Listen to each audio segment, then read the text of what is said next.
spent in a miserable way.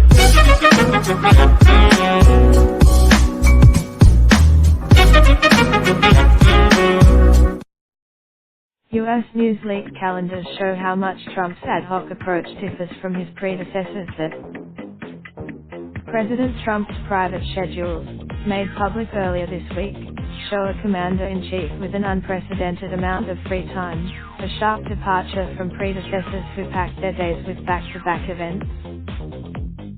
They underscore the extent to which Trump chafes at many of the more burdensome and formal responsibilities of his office and prefers a less structured presidency that allows him to follow his own whims and consume copious amounts of cable television.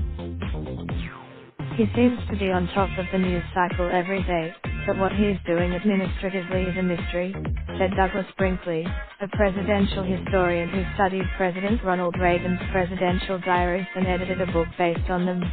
That leak makes it. Axios on Sunday published 3 months of Trump's private schedules, which the news site said were leaked to it by a White House aide, with charts showing that almost 60% of the president's working days consists of unstructured executive time.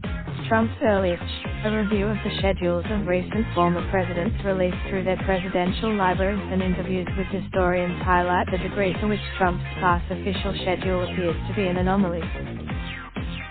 The Trump situation is highly unusual, said Matthew Beckman, a University of California Irvine professor who has unearthed several decades of presidential daily schedules and is writing a book about how commanders-in-chief manage their time. Most former presidents reported starting their mornings in the Oval Office, and adhering to a packed and highly regimented daily schedule that included briefings, ceremonial events, and meetings and phone calls with lawmakers and foreign leaders. Reagan often started his day around 7:45 a.m. with a breakfast with First Lady Nancy Reagan, before reporting to the Oval Office. He typically President George W. Bush often arrived in the Oval Office before 7 a.m., and regularly packed his days with dozens of brief meetings and phone calls before retiring to bed late at night, according to diaries released by his presidential library. President Bill Clinton was perhaps most similar to Trump in scheduling his days.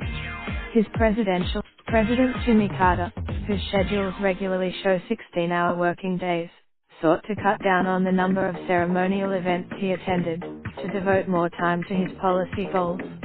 He took speed reads. The time pressures are so tremendous that every minute is valuable, Carter wrote in his diary on January 27, 1977, less than a week after he was sworn in.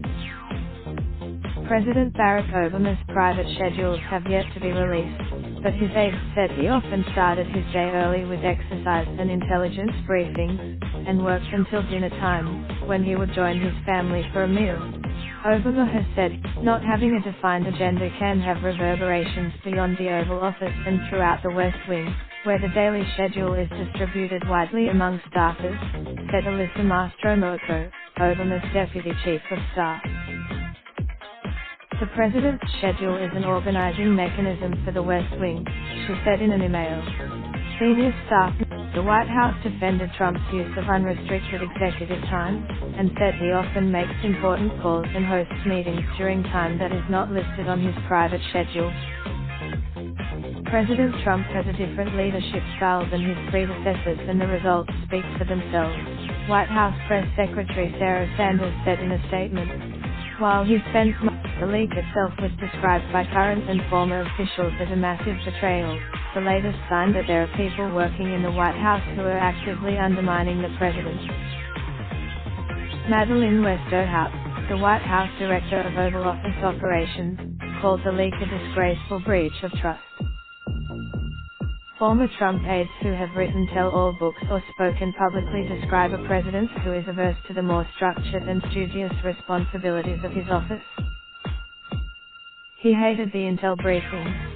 Anything that was said. In a book titled Team of Vipers, former communications aide Cliff Sims wrote that Trump disliked lengthy briefings, and preferred compact charts and graphs to lengthy prose.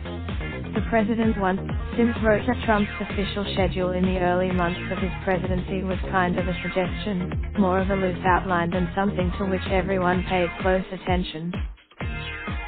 In a December interview with CBS News, Bob Schieffer, former Secretary of State Rex Tillerson said Trump is an impulse-driven president who doest like to read, doest read briefing reports, doest like to get into the details of a lot of things. After Tillerson's comments circulated on cable news, Trump shot back on Twitter, calling his former top diplomat dumb as a rock. The amount of time the president spends watching cable news and tweeting has vexed lawmakers who are often asked to respond to Trump's incendiary missives.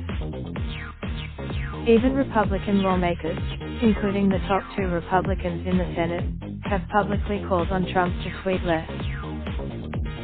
But some presidential scholars see virtue in executive time, given the highly demanding responsibilities of the presidency. Both Brinkley and we shall fetishize hours logged or other measures of business, Beckman said. You need time to stop. Raindrop, drop top, top smoking, no cooking the hot pot. Fucking on your bitch, yeah, that. Looking up